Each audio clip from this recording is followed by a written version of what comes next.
Welcome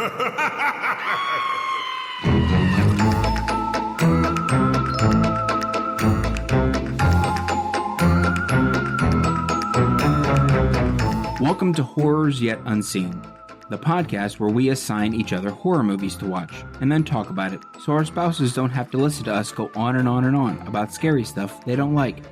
I'm Zach. And I'm Steve. Let's talk about some scary movies. By the way, there will absolutely be spoilers in this show. You have been warned.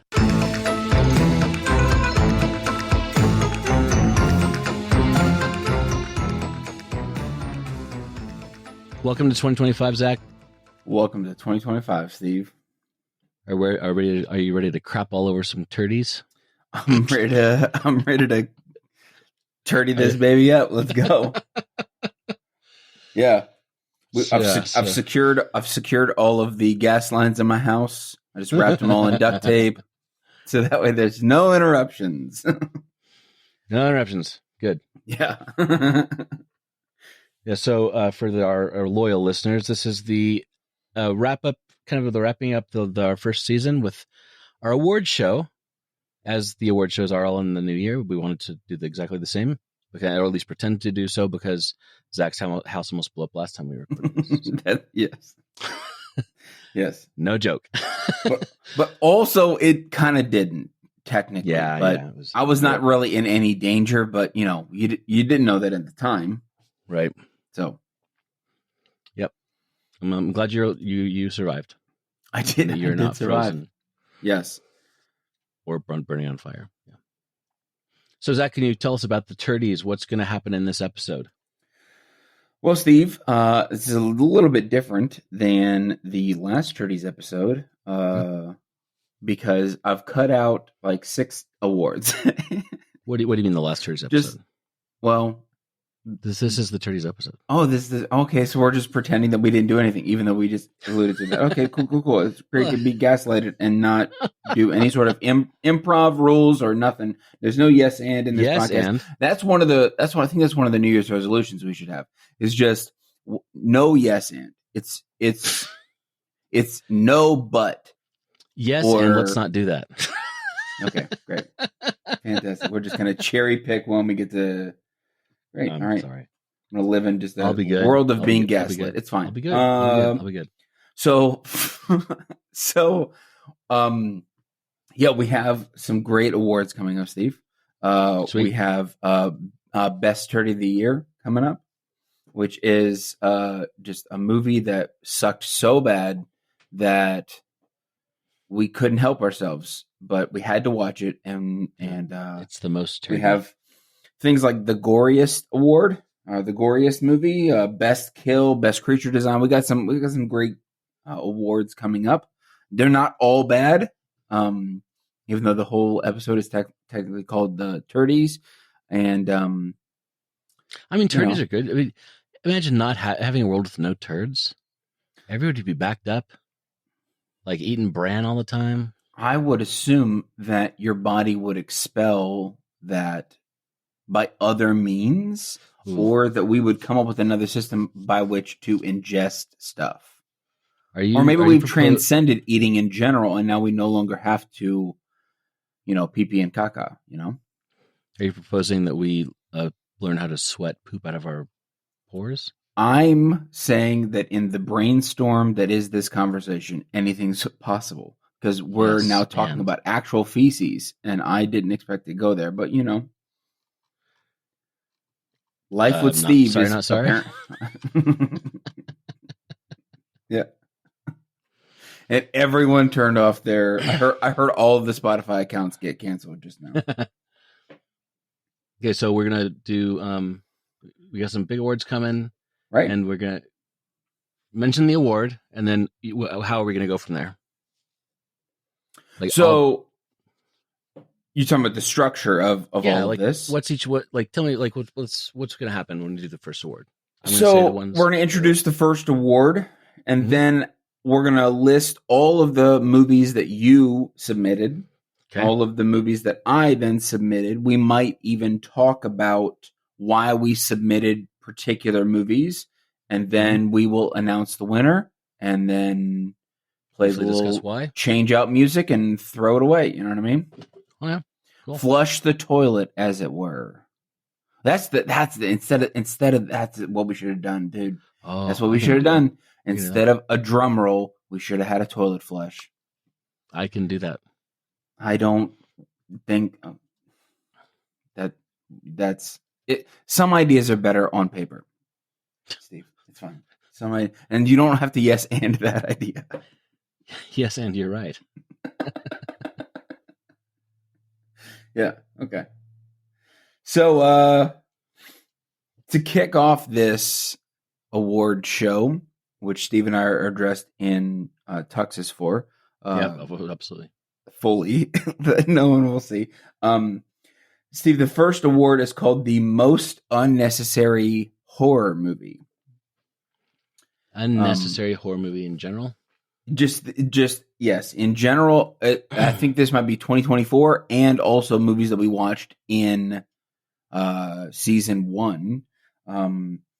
The nominees that I have submitted are Founders Day, Imaginary, Winnie the Pooh, Blood and Honey 2, The First Omen, and The Exorcist. Or The Exorcism. Sorry, The Exorcism. This is not The Exorcist, even though, yes, I have qualms with that movie, but it's not unnecessary. The Exorcism with Russell Crowe, I think it's The Pope's Enema Part 2, I think that's what that's called, is the movie that I'm submitting. What are the movies that thou hast deliciously submitted? I submitted Terrifier 3, Maxine. Yes. A Quiet Place Day 1, Salem's Lot, the one that just came out. Okay. And Subservience, a Netflix movie. And Subservience. Yep. Right. So, which one won, and how?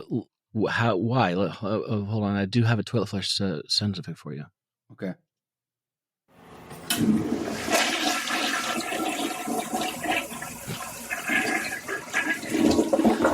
It's a 30-second sound effect. We need to listen to the whole thing. Steve. Every time, 30 seconds. There are times when we do this that the bit is just unnecessary. It exceeds no expectations. It's almost done. Hold on. It's almost done. Okay, done. Yeah, here we go. Oh my God. See, this is why I said that it might be better on paper. But okay, it's okay. I'll fix it in post. So, as far as my nominees are concerned, I submitted Founders Day because the movie Thanksgiving is the exact same movie, but Thanksgiving is just better. It's just a better version of the movie. Mm-hmm. Imaginary used as little imagination as they possibly could to make the movie. Like, this has to be just a throwaway budgetary. Like, we have some money, so let's just throw money away for tax purposes. I don't know. Remember? Do you recall the Fantastic Four, like the comics series or whatever? Yes. Do you hear about, like, Sony or somebody had the rights to it, and it, like, they had part of the contract order to buying the rights was that they had to make a movie or some sort of something from that IP every X number of years. Right. And they never got around to it, didn't want to do it or whatever. And they ended up making like the cheeseballest, crappiest movie possible, like, just to make it. And it was like so bad. And it was like unknown actors, and just so they could put it on the shelf and say we did it. So it's kind of what this is. Nice. Yes. Like, just to be contractually like that makes more sense than your common excuse of, well, money. Because every time I'm like, why did they make this movie? You're like, money. Like, that's the kind of the go-to answer. That makes better sense that there are, but I don't understand the why. And I could Google it, but why would you do that? Yeah. Winnie the Pooh, Blood and Honey 2 is on this list. I actually don't think that it's unnecessary in the sense that none of these movies from the Twisted Childhood universe need to exist. Mm-hmm. Though I because I had such a good time watching Blood and Honey 2, I'm very excited about the rest of the franchise. So unnecessary, but still entertaining. Yes, it's marginal that it's on the list. Like it's a fine line right there. Yeah. So what movies? Why did you submit some of your movies? Well, Terrifier 3 because,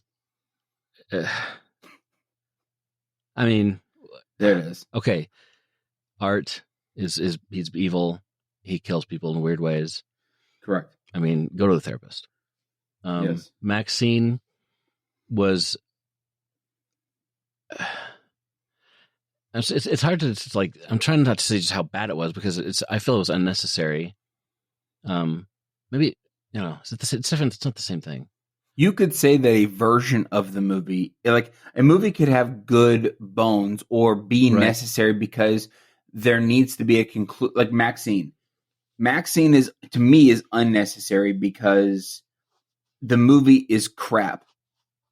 Right. The movie could be good or could be better with some tweaks. The story could be better, but it's a trilogy that did. It's a trilogy that did great in the first two movies, but then did not stick the landing. So this version of Maxine is unnecessary. So it's a little bit. It's kind of walking the line between just unnecessary and just a bad movie. Correct. Yeah. But I think like Quiet Place Day One, I think that one is truly unnecessary because it did nothing to give any more lore. It did nothing but like follow the couple people around who are going to die anyway. Nothing new, nothing interesting at all. And it was just not necessary at all. Right. Salem's Lot, why redo that? It was fine. And Subservience is yet another AI goes bad thing with a hot chick playing the part. I mean, it's like AI spit out the script for the AI anti-AI movie. Basically. Right. You just asked AI who if you were a movie, who would you want to play you? And it was like, I want Megan Fox, please. Megan Fox to play me. Exactly. Yeah. So yeah, and then nobody said no. Everyone was like, yes, Overlord. We have to. I'm just already so tired of anti-AI movies. It's not even correct. Yeah. Well, the winner is. Go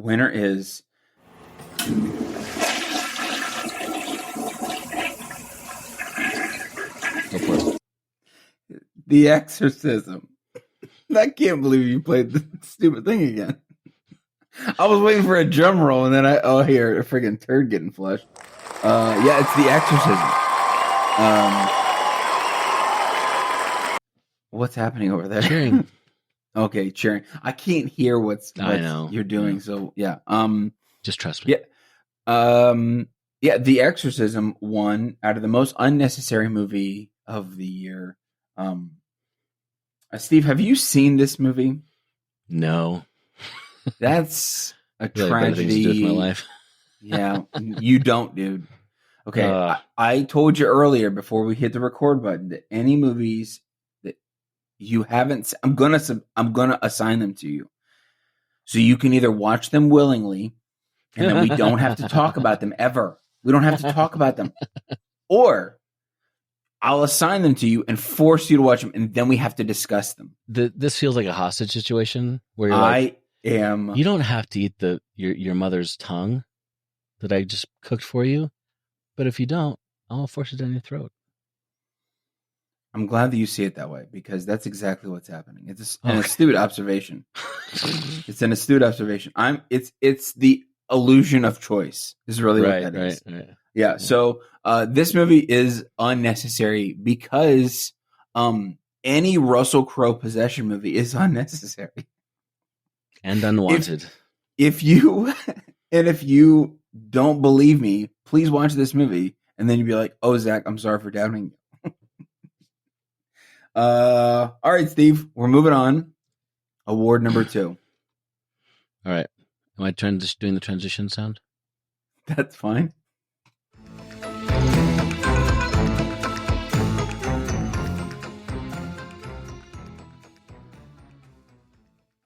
What is award number 2? We are professionals. Here we go. The award number 2, Steve, is the Goriest Movie. Yes, thank you for whispering it. The Goriest Movie. Steve, what were your? Oh my goodness, Steve, what were your submissions for the Goriest Movie? Well, and did you watch any of them? I watched all of these. Terrifier 3, obviously. The Substance is pretty brutally gory. The First Omen, not just because of the birth scene. It's pretty gross movie. And then Abigail was like the most blood I've ever seen in a movie. Yeah, he just got it was kind all of jokey of the, almost. So it is way too much blood to be in a person. Right. It's way too much blood to be in a person because you only have so much, right? Yep. And then when gallons of it are blown all over the room, you're like, yeah, that's a bit wild. Also, didn't you say earlier that like when we were talking about this movie when it came out in theaters, that the director purposefully did this, or was that another movie? Yeah, I think he purposely wanted to have like a ridiculous amounts of blood. So mission accomplished. Yeah. So my submissions were Terrifier 3, because duh. I mean, he freaking blew up children in this movie, which still slightly makes me laugh. I'm sorry. Also, not sorry. It's such a wild scene that I can't believe it's real. The movie Immaculate. Yep. Okay. The movie Abigail and Winnie the Pooh, Blood and Honey 2. Goriest movies.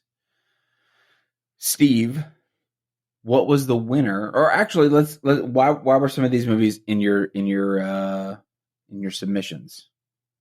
Did we already go over that? Yeah. Okay, great. Then we don't have to do that. We're a professional podcast, and I listen attentively. And so, Steve, what was the goriest movie that we watched? The winner of the Goriest Movie Turdy is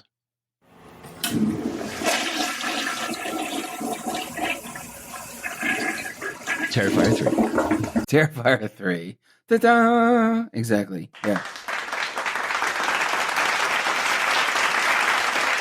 Those applause. Is that an applause break? Yes. Great. Okay. Terrifier 3 won this one. And it feels pretty obvious why. Like, do you want to explain? He blew up children.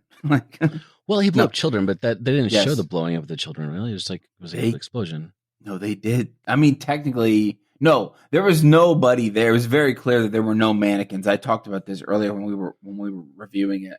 It was one of the biggest bummers of my entire life. That to me, I didn't see any limbs fly. Oh my word! It's the biggest bummer of my life that I didn't see any baby child arms being flown around. Listen, their little bitty heads. If you're gonna start the movie off with literally taking an axe to children, they didn't show that happening. What movie and what? So for me, that movie, the thing that like kind of pushed it over the edge for me was the rat thing. Oh, yeah, the rat thing, like the shoving it down her throat and the rat's eating out her from inside. That was gross. Yeah, that was gross. Yes, that was pretty brutal. I mean, if you're in here's the thing, is that if you're in a competition of goriest movie against any Terrifier movie, I mean, I think Terrifier is going to win that movie or going to win that category. Abigail was a contender for the sheer amount of blood in the movie. Well, and that swimming pool full of dead bodies was kind of gross. Well, she fell in. Yes, that also. But here's the thing: is like all of that was already done. Gore to me is the process of the killing. So those are kills, like best kill. Well, yeah, but it's how the kill is done. I always thought of gore of like the blood. If seeing blood and guts and stuff, that's gore. Okay, great. Well, great. We just have a differing opinion about that, and we will. Well, the winner is still Terrifier 3. Terrifier 3, either way. Exactly. Yeah. Boom. Yeah. All right, man. Let's move on to award number 3.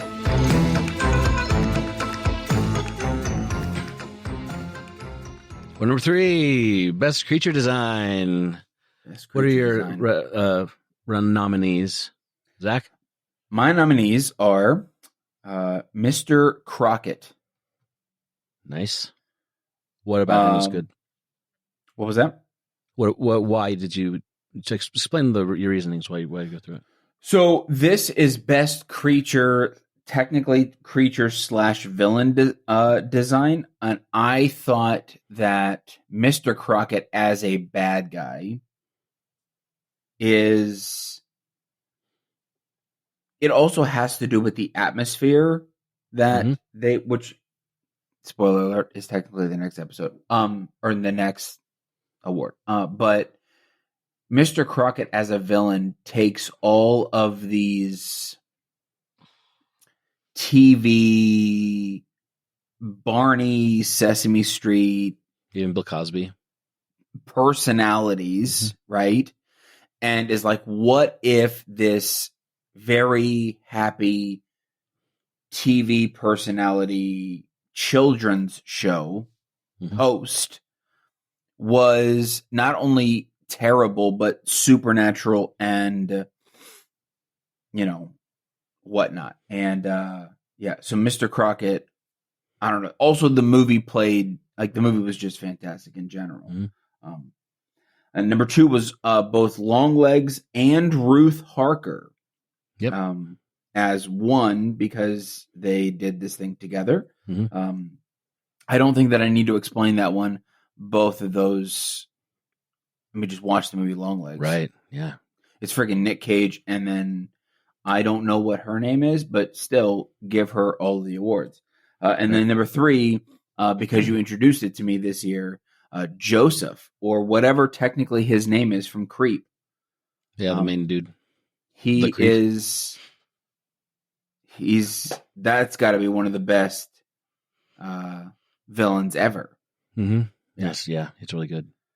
Because he's so freaking creepy. He is freaking. It is. He does such a good job of being creepy. So my nominees were the substance, specifically the thing that she turns into at the end. Oh yeah, it's really like a boob hanging from like a. That thing was weird. Yeah, and like the faces and it was pretty bad. And Longlegs and Ruth Harker, same as you. The alien Romulus, the tall baby thing at the end. Oh my gosh, just creeped me out. It was creepy, but it was really well done. And then Smile 2, the actual monster, the demon monster. When you actually see it, it's kind of like the previous movie. They showed it more, but in this one, Smile 2, they showed it, but very briefly. But it was an amazing. I liked it. I thought it was a great creature design, just because it was so out there, so different. Right, and a lot of that creature is practical. Right. That's what makes. I think that's what makes all of these, like, there is a simplicity to Joseph, and yeah, that's a good word for it. There is because he's not done up in makeup, like unlike Nick Cage as Longlegs, like that. The makeup and then the sheer Nick Cage-ness of him playing this role, it makes him a great villain. The tall baby thing, like from Alien Romulus, that's a real person, right? Like that's a real that's like a real basketball player somewhere who is in this makeup. Yeah. And then the substance is just, what a movie. Yeah. What a movie. So the winner of Best Creature Design is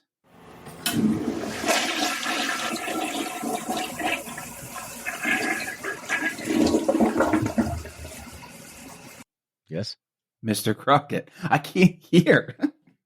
Sorry. I should. Do you forget? Like, Yeah. Yeah. Oh, it's so good that everybody's just getting peeked behind the curtain. Zach, can you hear the fun things that are happening? Go for it. Go for what? I don't know. I It's just did Mr. the clapping. Crockett. Yay, Yay. Mr. Crockett. I did the clapping already. Yeah. I'm gonna have to fix this one. Oh my God. We're out of habit. We're out of practice, man. Here we go. Yay, 2-week hiatus. Okay. Yeah, Mr. Crockett won this one. There were a lot of close contenders, in my opinion. But I was so wowed. Personally, my vote, like I was so wowed by the movie that I had to give it to Mr. Crockett. Yeah. What I liked about that choice, the reason I think I agreed with that pick was that it's not just about making a good creature design. It's not just about making a gory, gross, weird looking thing. Mm-hmm. It's about for Crockett, he just looks like a guy, but the aspects of him and it's like the design of his character was a huge part of it. Right. Which I liked. So cool. Shall we move on?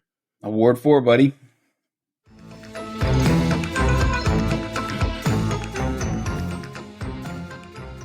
All right. Award number 4, the best horror atmosphere. The best horror atmosphere. All right. What does one mean by horror atmosphere?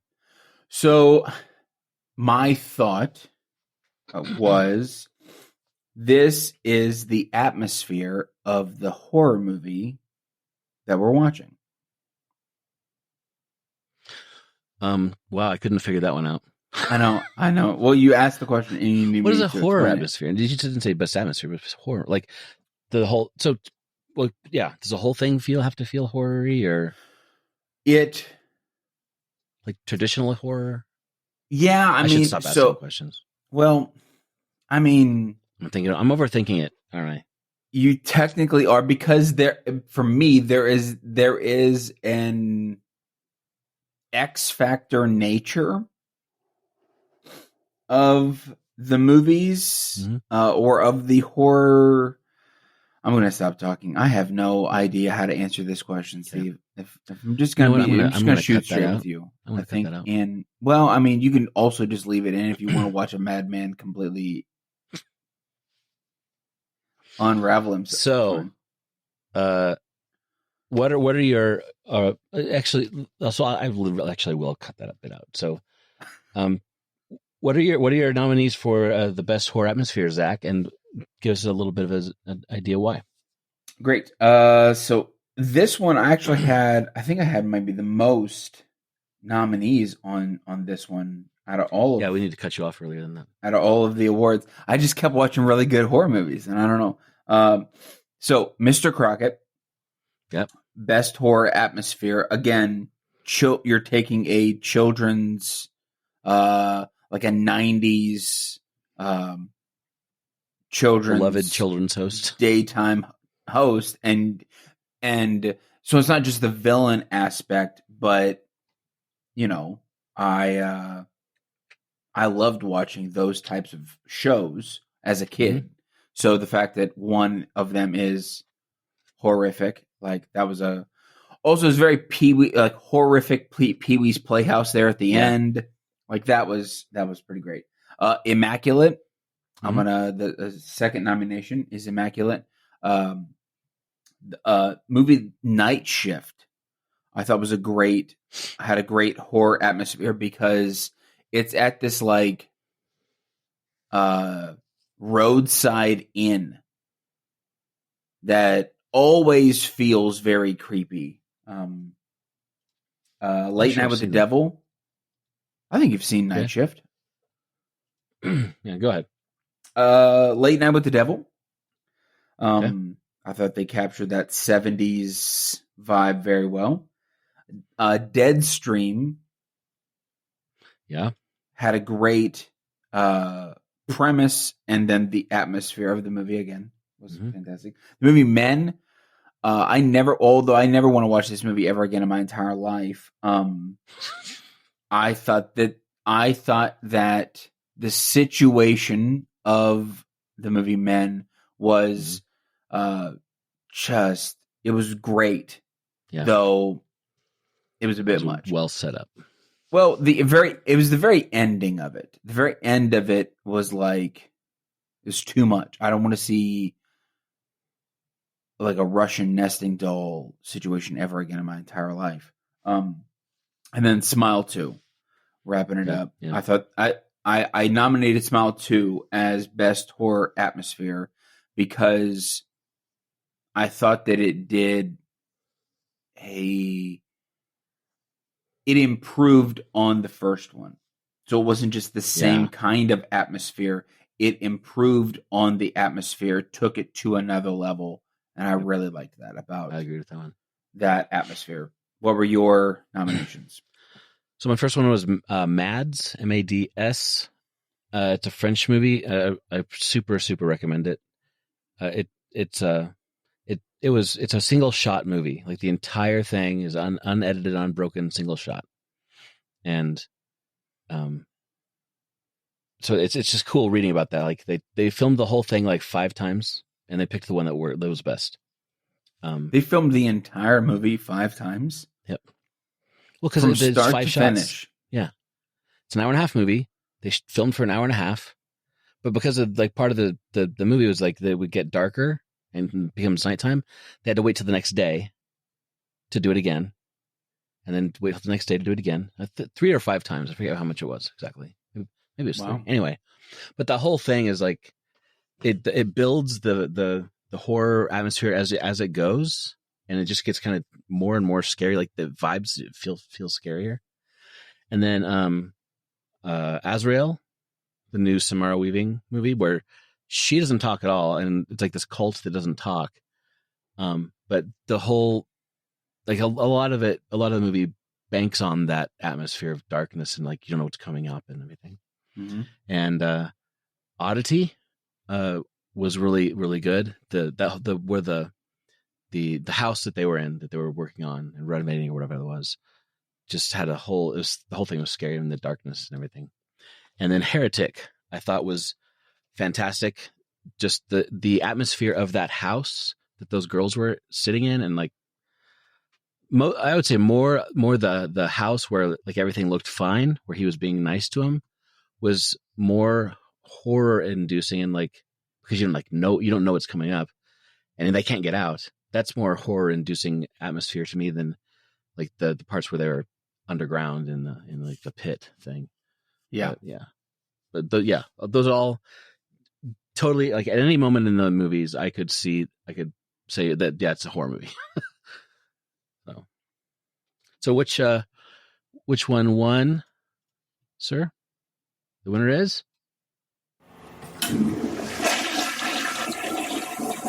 that's never gonna The winner is Azrael. Yeah. Yes. You've seen that, right? I have seen this movie. It is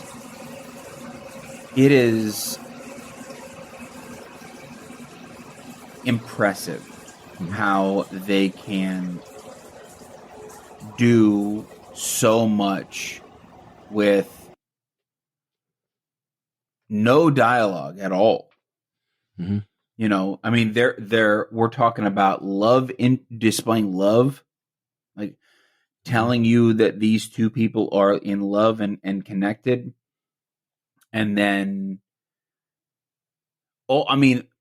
part of the premise of the movie is they've all completely either cut out their tongues or cut their vocal cords. It looks like vocal cords. Yeah, they're like a little scar. So, yeah, I mean, but then, I mean, what the end of that movie? Yeah, the end of that movie, as far as atmosphere was, like it's very church-esque, and what was born, is wild. Yeah, I did not see that coming. I think this movie is probably best if you don't really know what's going on, and technically everyone who just listened to this now does. But I thought best horror atmosphere out of all of those movies. Yeah. Number 1, best horror atmosphere. I'd agree. Running around in the woods. You know what I mean? Absolutely.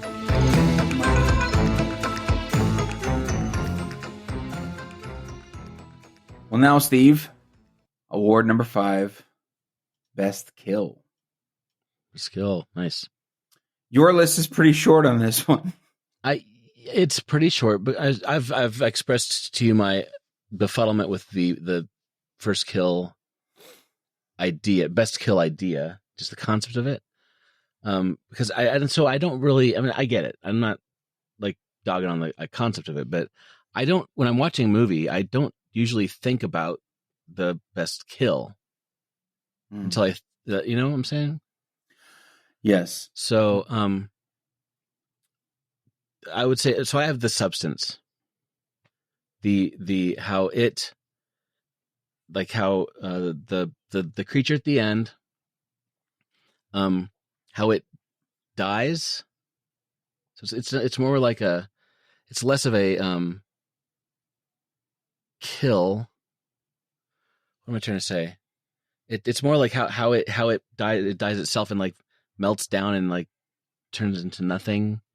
As it blows up and like it's one of these like blood everywhere things. Obviously, you could still say kill as far as that is concerned. As far as I'm concerned, because they technically killed themselves by not respecting what was going on. Yeah, and there were clear warnings the whole time. You guys are one. Respect the process. All of this kind of stuff. And so it's kind of like half the movie was the kill.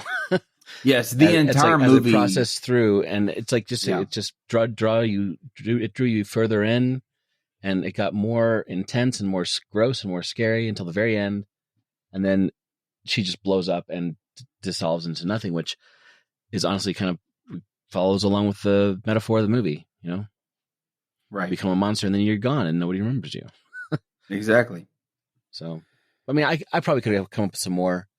Now that I'm thinking about it, but I didn't want to be like shamed by you. So I fully understand that. I would have definitely done that.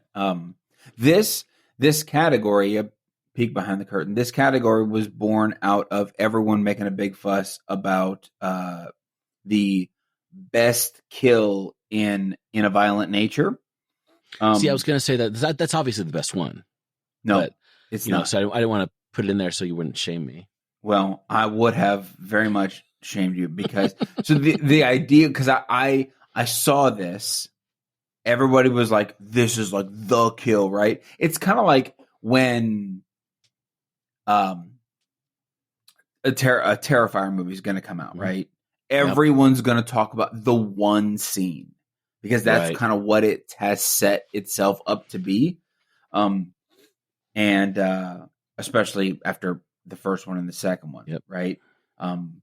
So that was the talk this year, was what is going to be the kill. And the people did the exact same thing with In a Violent Nature. So I was like, well, we're going to do this Turdies thing, right? Mm-hmm. So let's talk about the best kill. And I'm going to submit mine. These are my nominations. And make sure that the one is not chosen that's the wrong one. For Violent Nature. In a Violent Nature is not even on this list. Right. Because it's such an unrealistic kill that it's not even worthy of being considered. The Academy has withdrawn it from consideration. Okay, banned it from being considered. What are your nominations? So Carrie's dad in Mr. Crockett. Carrie's dad is a drug user in Mr. Crockett, and Mr. Crockett kills him with a bubble gun and blows his head off, and it's amazing. Okay. Yeah, like his head like flops over, like half of it's gone, like from like the mid mouth up. Blows a bubble into his mouth, and like what is it like reverse bear trap, like the Saw reverse bear trap, kind of just blew his head back. It was creative. I thought it totally was unexpected. It was completely unexpected, and a good kill has to make me pause the movie and just be like, oh, like it has to evoke that kind of reaction out of me. Aaron from Creep getting the axe to the head. Mm-hmm. That was good. Was unreal. Well, best kill because also unexpected.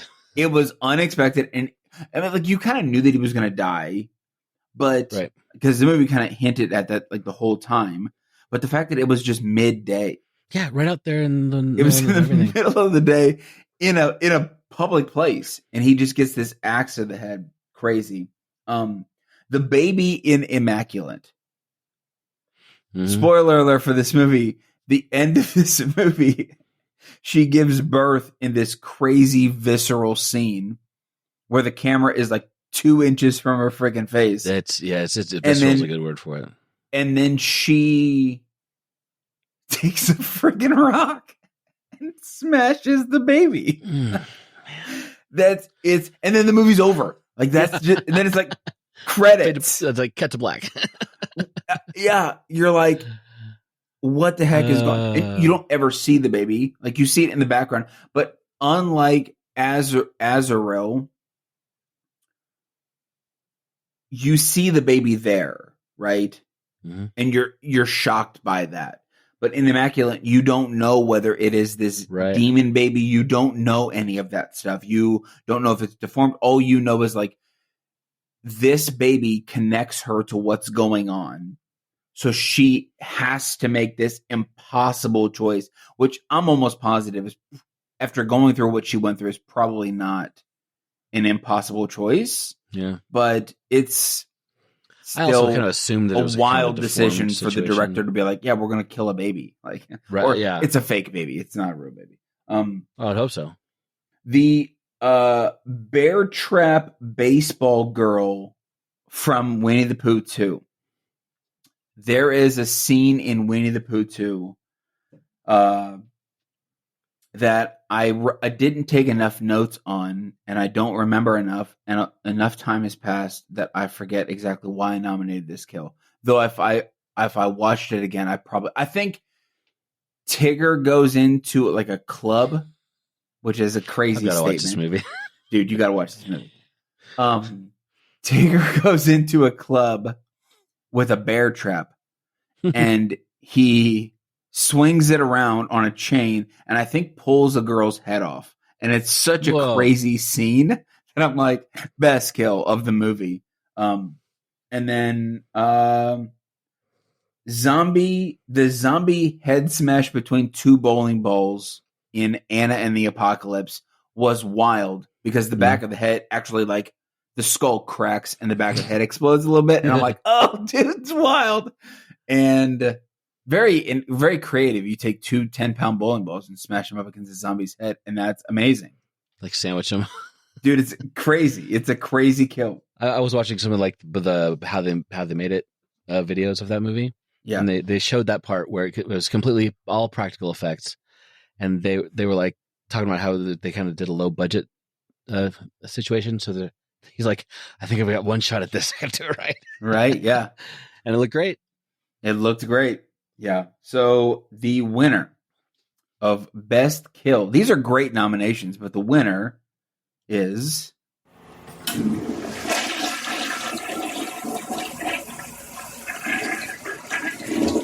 the baby in Immaculate. I think that this is a winner. Yes, thank you for the applause, I'm assuming. To me, this is a winner for the sheer shock factor of, and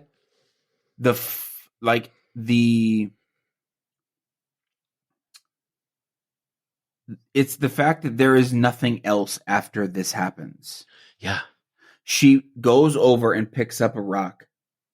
Like, she births this baby out in the woods, out in the middle of this freaking pasture, bites the umbilical cord, which is crazy. Then leaves the baby on the ground. He walks away. Walks away to pick up a rock. Walks back over and is like, ah! And then just, that's it. You see her throw the rock down and cut like to POV black. of the baby, right? No. I thought it was like the show. It might be. It might be POV of the baby, but dude. And it's also the sheer shock of the fact that that's the way that this movie went. That's the direction this movie went. I was like, literally in the theaters, stuck to my chair, Dude, as the same. credits rolled. Like, I can't My jaw believe was what like I just saw. just on the floor almost. It was like, wow, could not. It shocked the crap out of me. It's really, unexpected. Very good way to end a movie. Horrific, Crazy way to end if a you movie, will. yeah. Right. I think that's why Terrifier 3 blowing up those kids on Santa's lap is so wild, because you just don't think, like, there is something sacred to it, right? Mm-hmm. There is something sacred to not doing that in a movie. Yeah. That we just kind of draw a circle around it and go, we're not going to touch this thing. And the fact that there are these wacky movies that do, and do it in a very creative, unbelievable kind of way, the shock of it is the part that I'm like, oh my gosh, why? Like, if we're going to go there, what better way to do it? Because it is going to be incredibly shocking. Yeah. Yeah. So, absolutely. award 6, my dude. All right.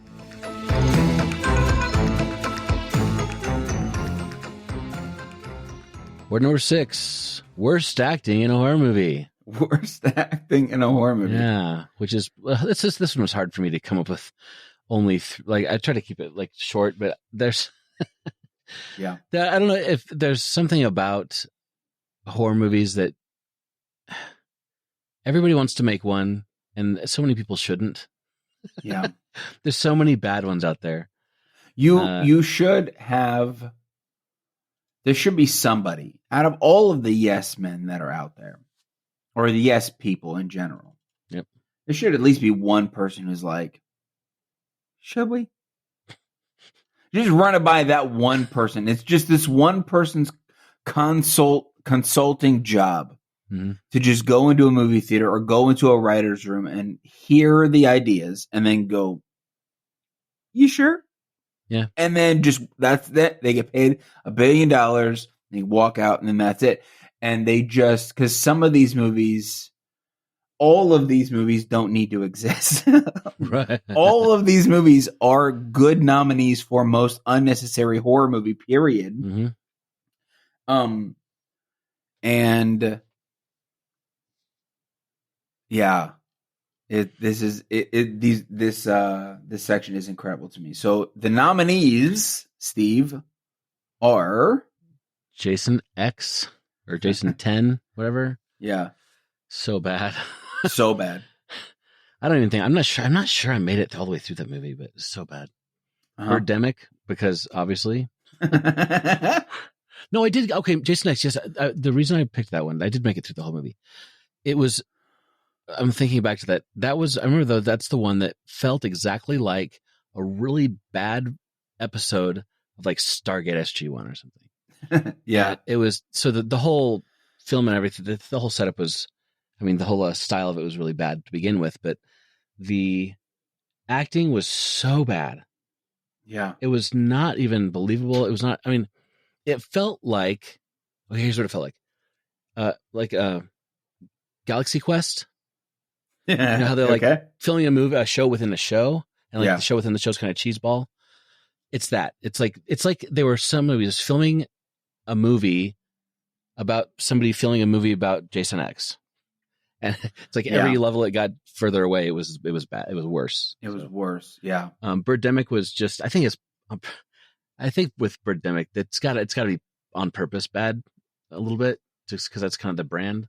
Yeah. And then Motel Hell was from the 60s or 70s, wasn't it? Maybe the 80s? I forget exactly. But and it's not just that it was a horrible, horrible, horrible movie, but the enough said. The acting was horrible. The acting was nothing horrible. was good about that movie. Nothing was so bad. Yeah. So, time out real quick. Yep. Are you speaking disparagingly about the movie Galaxy Quest? Absolutely not. I just want to clarify. Everything about that movie is perfect. This would have been a full Thank stop. you for bringing clear out. I just want to be clear because the movie is. It's not, perfect. It's not. Well, here's the thing. It's not the best movie. It's not going to win any awards, but it is going to win my heart. Okay, that's what it has won my heart. It has won my heart. It's never give up, never surrender, dude. I'm sorry, never give up, never surrender. Yes. Yeah. 100%. Yeah. Yep. By Grabthar's Hammer, dude. Right? I mean, what were your nominations? My nominations were Birdemic, because that's a awful movie. Mm-hmm. It's here's the thing. I don't think that Birdemic tried to be bad. I actually think that it tried to be good in its acting, not in the premise. Like, it's a garbage movie, right? Yeah. But they tried. And this was just the best that they could do. Like, because it's so low, it's low budget, which means that it's just some schmuck's idea. And he's like, let's get dad's video camera and go out and shoot this thing. And they're not, I don't think, are they real actors, or are they just regular people who have never been to a class? Like, it's just bad. But then let's put this on the internet and show other people. Birdemic, the movie The Special. That movie was, those were real actors, Steve. Like, unlike Birdemic, The Special actually hired. The best part of that movie was the ending, watching the way that the thing died, or he died, or however the movie ended, whatever. Next on the list is a movie that is, I would say, is near and dear to my heart, but it's not. It's called The Scrotum, and oh my gosh, Steve, I still think you need to watch it, because if for no other reason, just watch. You don't have to watch the whole thing either. Just watch some of it. It's okay. Just to see what I'm talking about. It's not great. And then Motel Hell. Motel Hell was a feature film, though. That's what's crazy about that one. It's like, The Scrotum is not a feature film. Like, it's not I don't think it's a studio-backed film. It's just an indie movie? These are all indie movies, aren't they? Motel Hell's not. I think Motel Hell was studio-backed. Anyway, the winner of worst acting in a horror movie goes to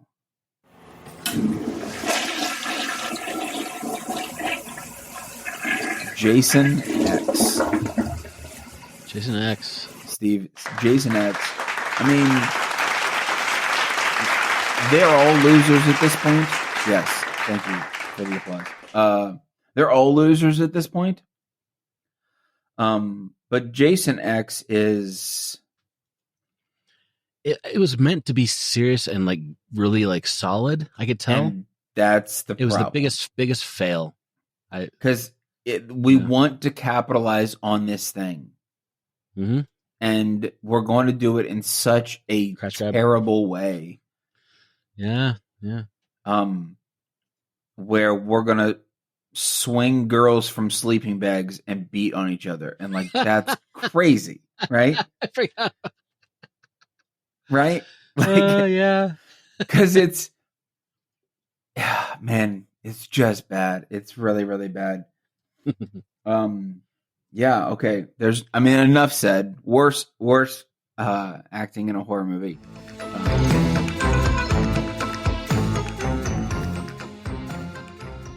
Award 7. Most misleading trailer.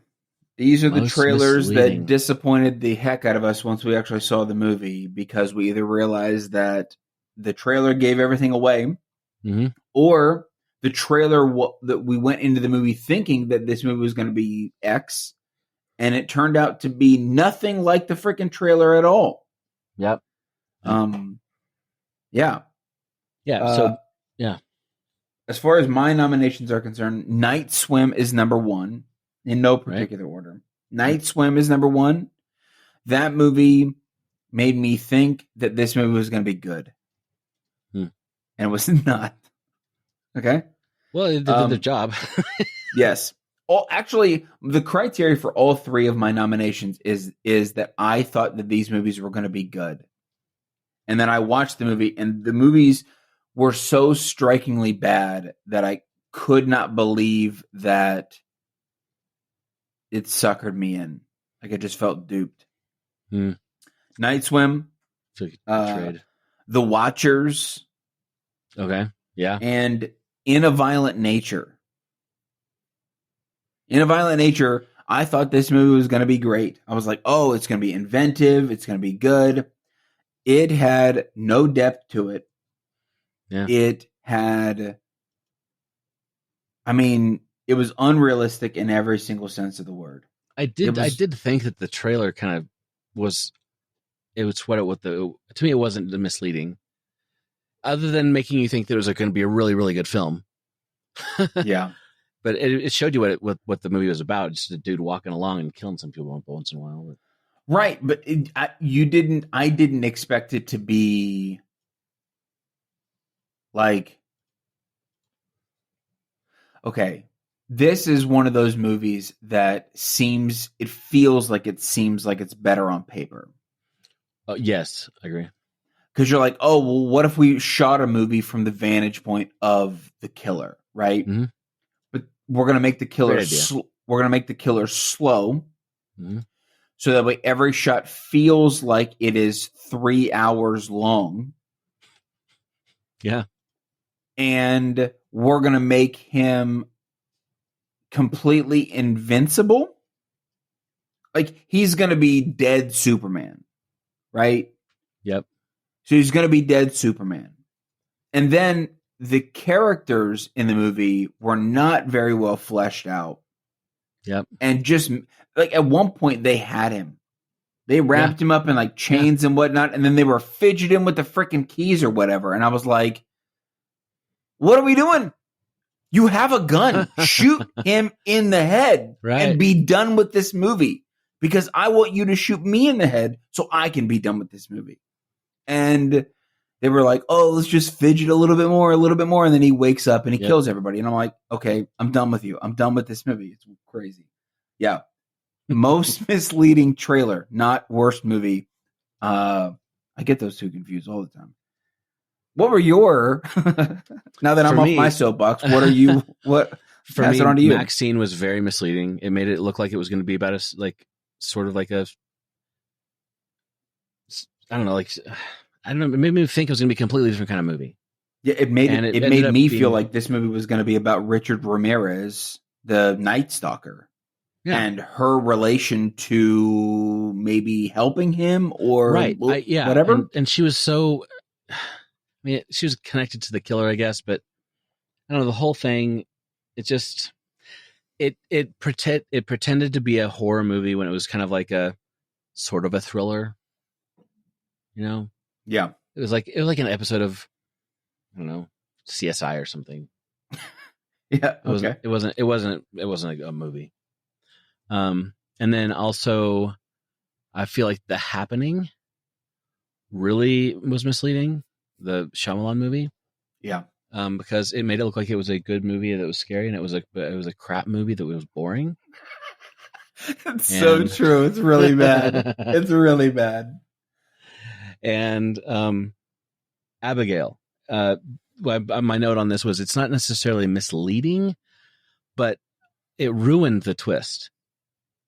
And I think we've talked about this, but I don't know how you could have done a trailer of this movie without kind of giving that away. But it's like in the movie is built up that nobody knows that she's a vampire. And then you like find out, like it's like 30 minutes into the movie, you find out that she's actually a vampire and she's the one doing all the killing. Right. And it's like, well, it was still kind of fun, but I think it would have been better had I not known anything. So actually that movie is kind of making me want to be more cautious of trailers that I see, because some trailers they just tell you the whole freaking movie. Yeah. And I don't want that. But here's the thing, bud. Even though they do that, we still go see them anyway. I know, but because it piques your curiosity just enough to buy a ticket. all for you to be disappointed.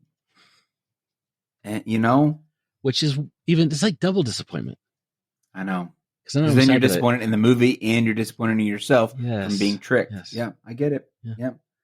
Well, Steve, the winner for most misleading trailer is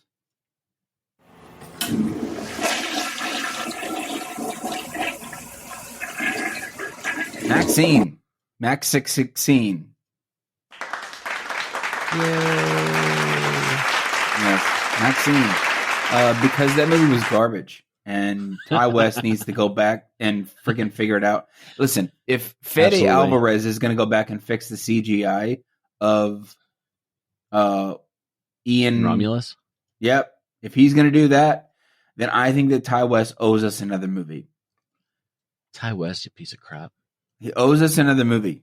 Okay. Yeah, totally. Because you led us along with these two really decent scripts, these two really decent movies, and even though they were slightly confusing and you were trying something a little more experimental and blah blah blah whatever, you had us, and then it's just like who had his hooks in us with the first two good movies. I don't know, and then you screw it up. Freaking do this one, and yeah, I'm not saying that I want my money back, but also I just want you to be a better person. Is all I'm saying. Yeah. Anyway, so all right, man. Let's go to award number 8. All right.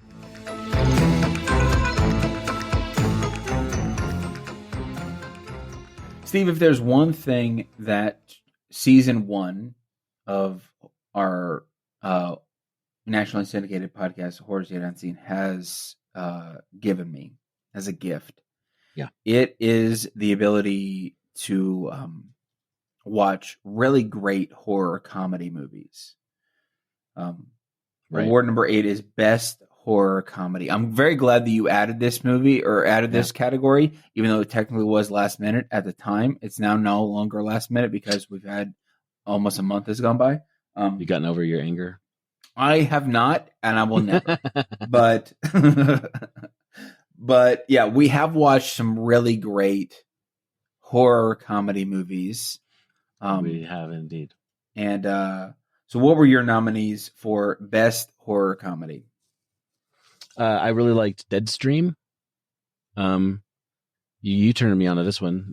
It's really good. It's like the YouTuber guy, and I showed it to my kids too, and they loved it. Yeah. It's funny.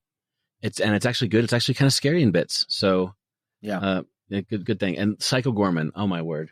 That was dude. That was great. It was so funny on so many levels. Like the dad, I loved how dumb the dad was. He was so funny. And hunky boys. Remember the line of PC Gorman? Oh my word. So much fun in that movie. He's like, what? He's like, interesting. Like, is that what he says? Or something like that. And The Blackening was great. Yeah. Also a good one that was a bit scary at times, like kind of like stressful and suspenseful and stuff. Mm-hmm. Happy Death Day, always a great one. Yeah. And Tucker and Dale versus Evil was fantastic. I can watch all 5 of these like over and over and over, just because 100%. They're not. I mean, I don't know. They're just funny. You have the best of both worlds. Some gory, scary stuff and some funny stuff. Right. They're good for just mindless entertainment. Yep. Like you don't have to take it seriously. Right. You don't have to. I mean, you don't even have to worry if you've missed something.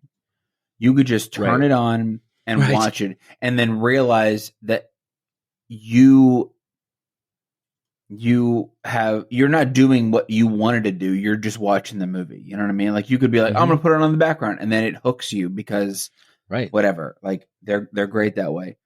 It is good to have movies like that you can just kind of put on and let do something else. 100%. So we had very similar lists.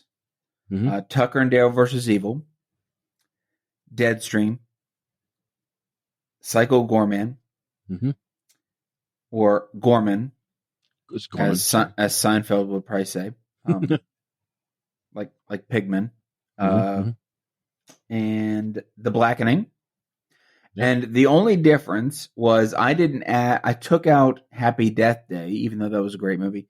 I subbed it out for Life After Beth. That's good, yeah.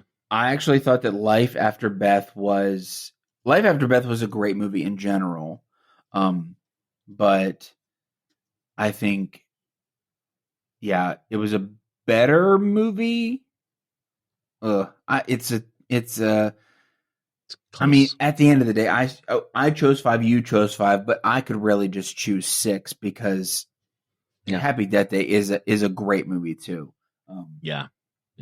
So the winner is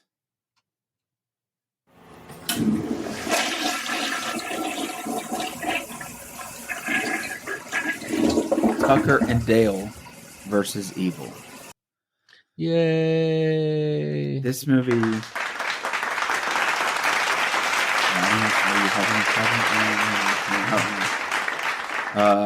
Riverside is actively trying to ruin our podcast. That's what I'm going to say out loud. Yeah, Tucker and Dale versus Evil. Yeah, I totally agreed. Because I mean, they're just trying to go fishing. Comedy horror. I know. They're just a couple of dudes just trying to go fishing and just these college kids kill themselves. I mean, just getting into the wood chipper and he flies head first into that wood chipper. Man, it was funny. The funniest thing about the whole situation is how like innocent they are and how sweet and kind they are. And you got these dumb kids who are just being dumb and like literally killing themselves. Yeah. Yeah. And so good. So good. But yeah, I will agree with you. Deadstream was pretty great. It was very creative. I think that movie might have been part of the reason why I wanted to get Shudder. Oh. Like part of the reason I was thinking about getting Shudder was because Deadstream was on Shudder, and I was like the trailer looks interesting. And so but all these movies are winners. Everybody's getting a participation trophy. But Tucker and Dale versus Evil is a little more shiny, right? Yeah. Well, and I think it's also it's kind of gory. Lots of blood and guts and stuff. Yeah. And so a lot of horror comedies, they lean more toward the comedy side of things to kind of keep it more palatable for like the youngsters. But like Tucker and Dale versus Evil, I would not show that to little kids because it's gross and gory, and like guy gets like the cop gets like the nail put into his skull and stuff. So it's like there's some like legit horror-y stuff along with some pretty hilarious laughs. So I thought it was a good balance. I mean, just to be clear, Steve, I don't think you should be really showing any of those horror comedy movies to children. But we'll see. I don't know what scenario you would ever be in to show children these, but it's okay. You're not going to babysit for Casey and I. Just you wait. Uncle Steve's not coming over, bud. No way. Dude, we only got 2 more awards left in this. 2 more. 2 more. Let's go on to the next one. Let's hit it.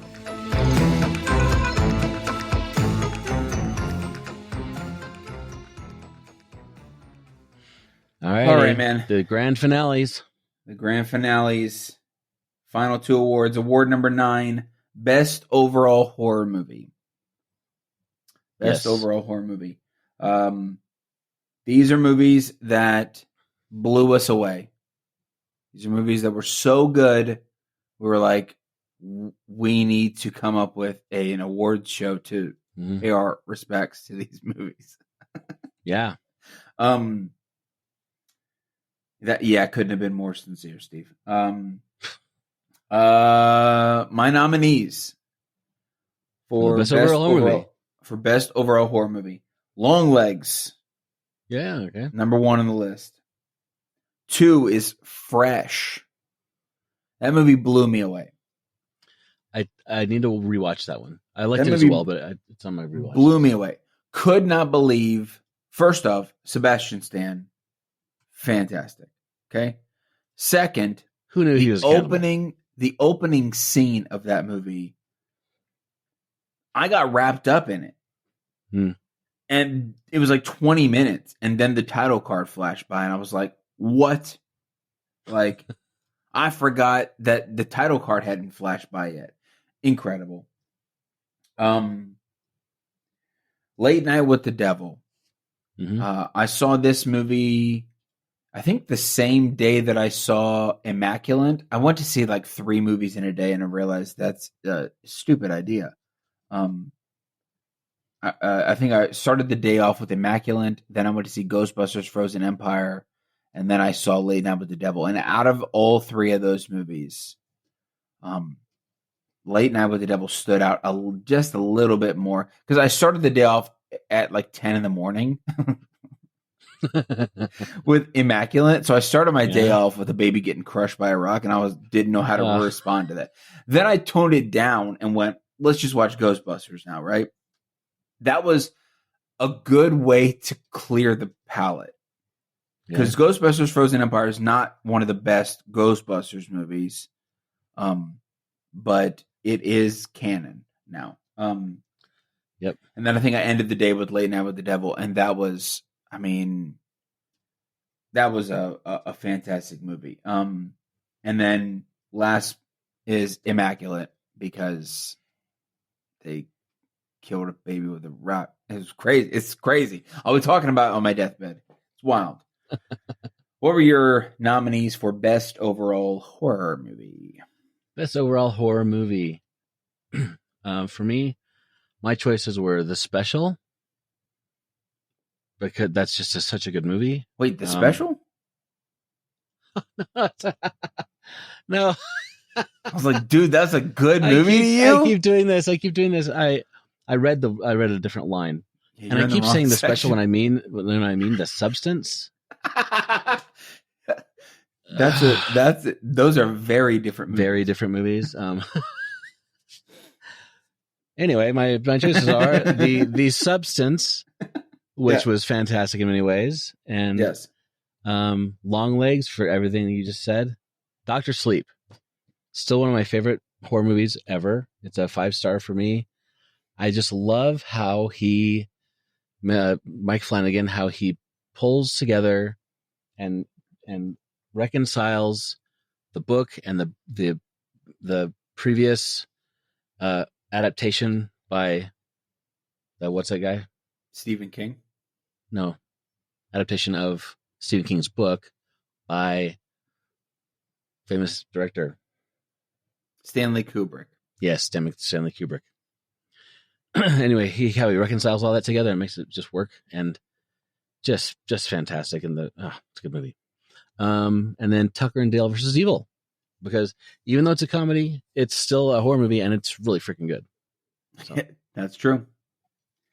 Well, Steve, why don't you let the good people know what the winner is of the 2024 Turdy Award for the best movie of the year is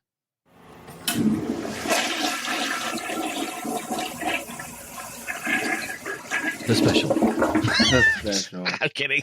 The Substance. Special. Gosh, you had me there. I was like, dude, you see it? Yeah. All right, is The Substance. The Substance for sure. Yeah, good. I think it had to be The Substance. Out of all of the great movies that we've seen, The Substance is, it is a great movie.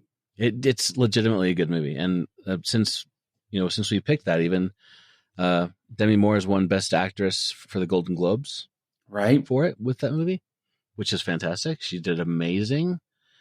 And I recently watched. There's like a little bit of a on YouTube. There was like a 30-minute behind the scenes thing that I watched the whole thing of, and just fantastic. The director, like everything in that movie is practical effects, almost absolutely everything.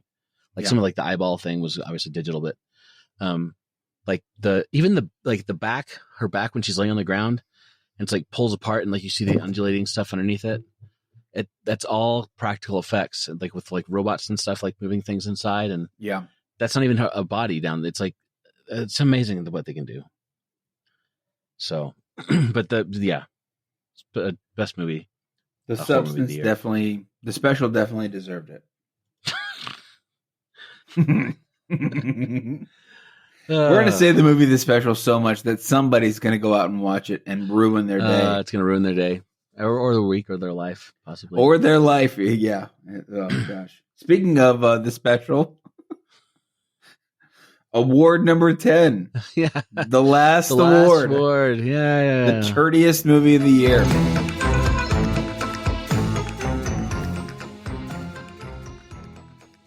Holy crap! I legitimately got a little bit scared just now because you moved to the side and I saw that behind you, other side.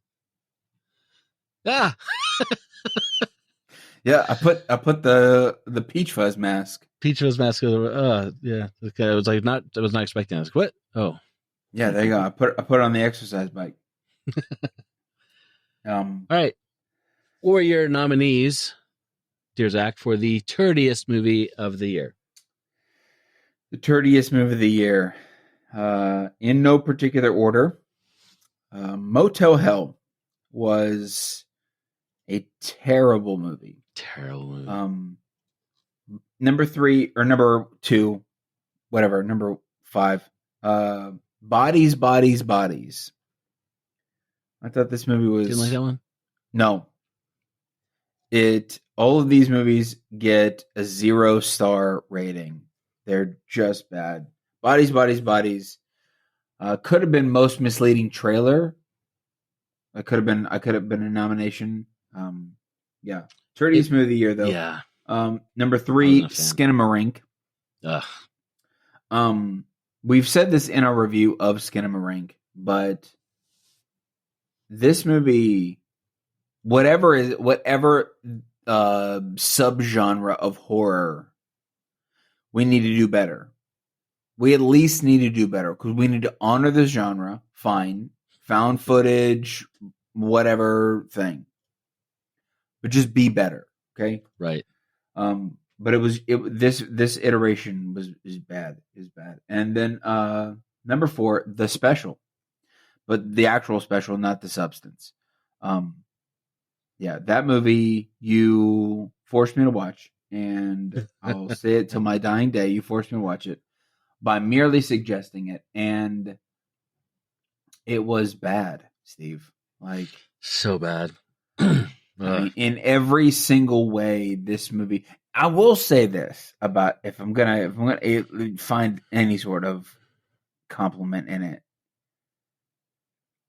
it was an original idea. At least it was. It was also kind of a PSA for not sticking your wiener in boxes that you don't know what's in there. I mean, I think that's just a good rule of thumb in general. Just don't do that. I mean, like, not that you needed a PSA for that, but apparently some people need PSAs for stuff like that. Some people, yes, they are. I mean, the world is 8 billion people. You know what I mean? Not to kink shame, but if you stick your wiener in a box that makes you feel special in a very special way, okay, you should run away and never ever think of it again. You're gonna love this movie. Okay, you're gonna love this movie's right up your alley. If you don't do that, you should still watch this movie anyway and just be horrified by how bad it is. Anyway, what are your nominees for the Turdiest Movie of the Year? Turdiest Movie of the Year for movies we have seen, because obviously we should preface all of this with these are not all movies that it came out this year, but they're all movies that we watched this year. So correct. Winnie the Pooh won. Horrible horror movie. The blood and whatever. Birdemic. As Shock and Terror. Sorry. Yeah. As we've discussed, is really super bad, and it's a really good example of a movie that is so bad it's kind of fun to watch in a weird way. Not enough to make, like, it's fun to watch for like 10 minutes. Yeah. It's very much like Velocipaster. It's like funny clips, but you just like I can't watch the whole thing. Yeah. And the special, as you mentioned, The Happening, as I previously mentioned, how wonderful that is. Yeah. And Titan, the French movie about the lady who gets impregnated by a car. Wow. Yeah. Don't trust the French. Never. No. I mean, you did technically nominate Mads. Okay.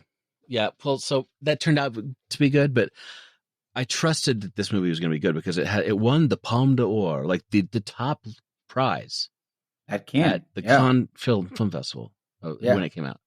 I'm like, well, it's got to be good then. Won the top prize. No. Right. No. I want to know what they were smoking. If you watch a French horror there. movie, they can be very good and very scary. Usually very disturbing, but do not expect it to be good. Just, go into it thinking this is probably going to be trash, and then you won't be disappointed. Boom. So there it is. Yeah. So the winner is Zach.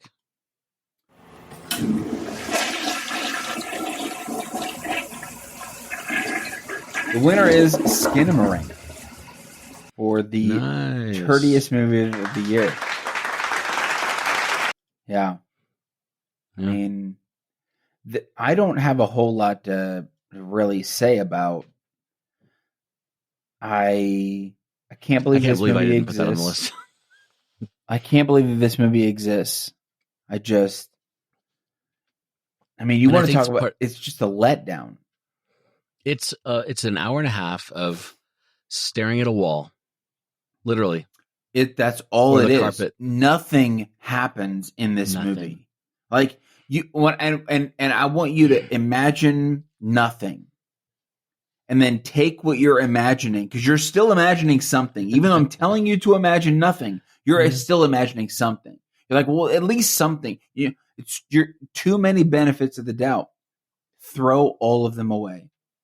Right. Nothing happens in this movie. You have to watch the entire thing with captions, because the dialogue, if there ever is any, is you can't hear it without the captions. Yep. You won't, if you watch this movie without captions, you may as well just go into your bedroom, turn all the lights off, turn a small night light on the wall, then turn around, face your back towards the nightlight, and stare at a wall. That for an hour and a half. And when your spouse, your significant other, whatever, your roommate comes in and goes, Derek, what are you doing? My name's not Derek. Goes, hey, Linda, what are you okay? Go, shh, I'm watching a movie. And if they call 911, that's it.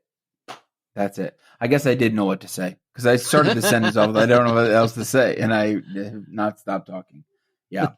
Why is this movie to you, Steve, the turdiest movie of the year? Boring as heck. If heck is boring, I don't know. It's boring. Like I said, you're watching a wall in the dark, and sometimes the window disappears. Oh no! And then you have to have the subtitles on, or like the kid going. You can't understand them, right? And then it's like incessant playing of public domain cartoons on a TV. It's just like there's nothing in the movie. Yeah. And the people who are saying it's scary, I think they're just deluded or something. I have no idea. They're giving too many benefits of the doubt. We're trying to honor something that we don't need to honor. We need to. Okay, this may be going too far.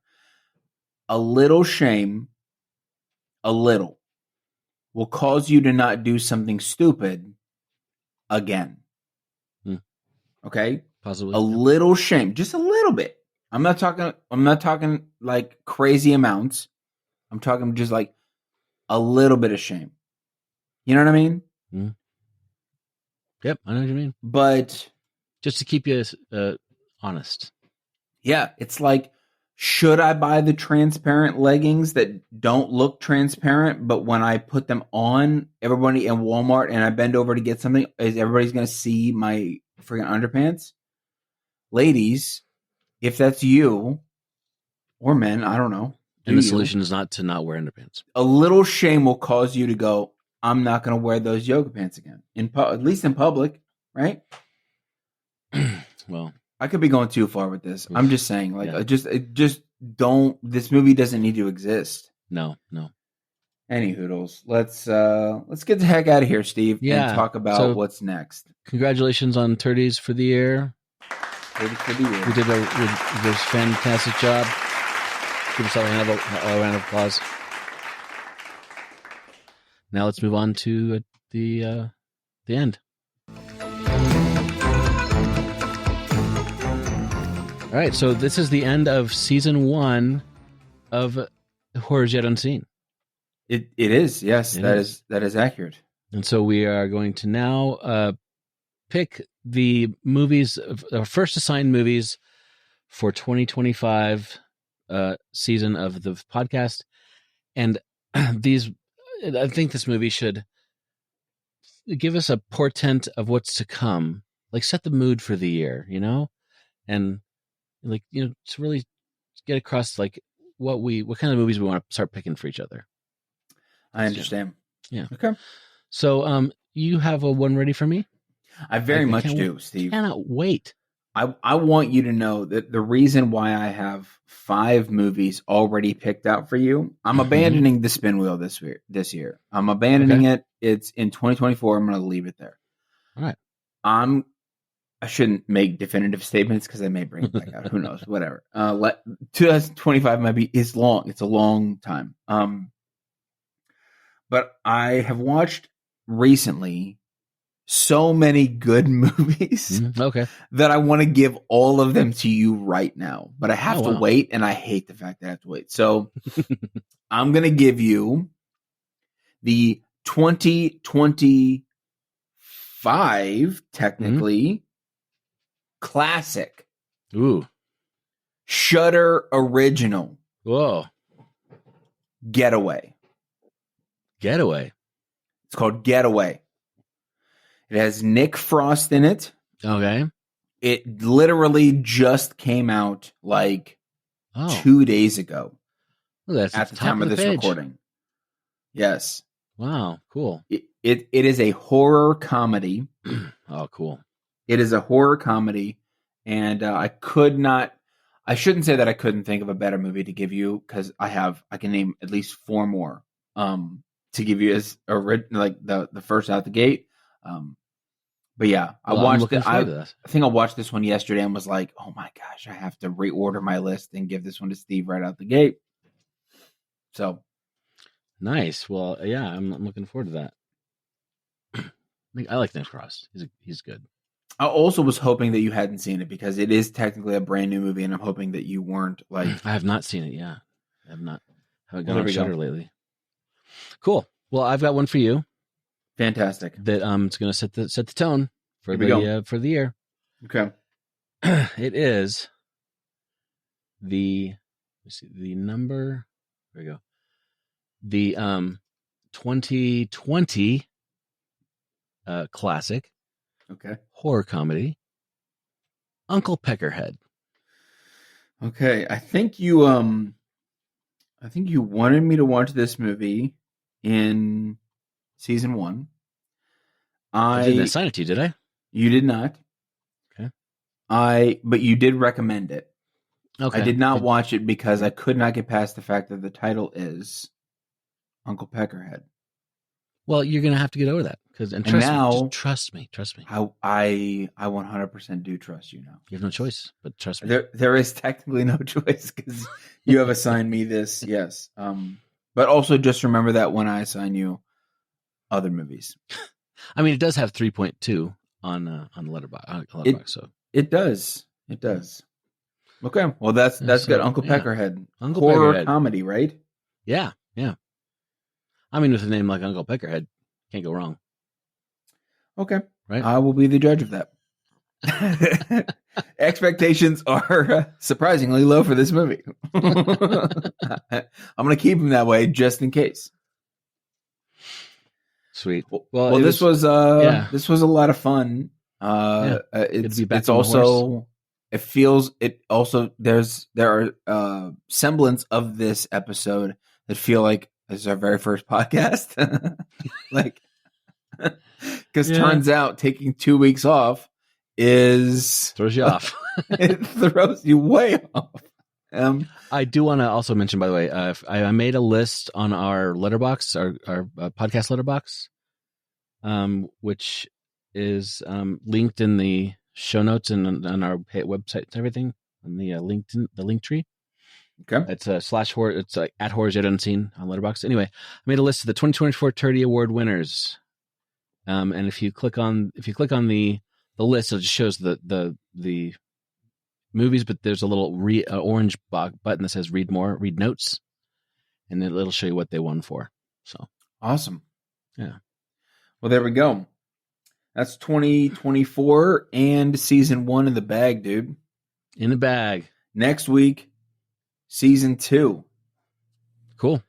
It's gonna be great. Kicking it off with some cool horror comedies of the year. Yeah, man, we got some great things coming up. Yeah, got some cool ideas that we want to try out for this year. Yeah, I'm excited for season 2. Yeah, me too. Looking forward to it. All right, man. Well, enjoy the rest of your night. Watch something spooky. And watch something spooky. Bye. See ya. All right, listeners, that's a wrap for another episode of Horrors Yet Unseen. Thanks for joining us. And we'd love for you to become part of the conversation.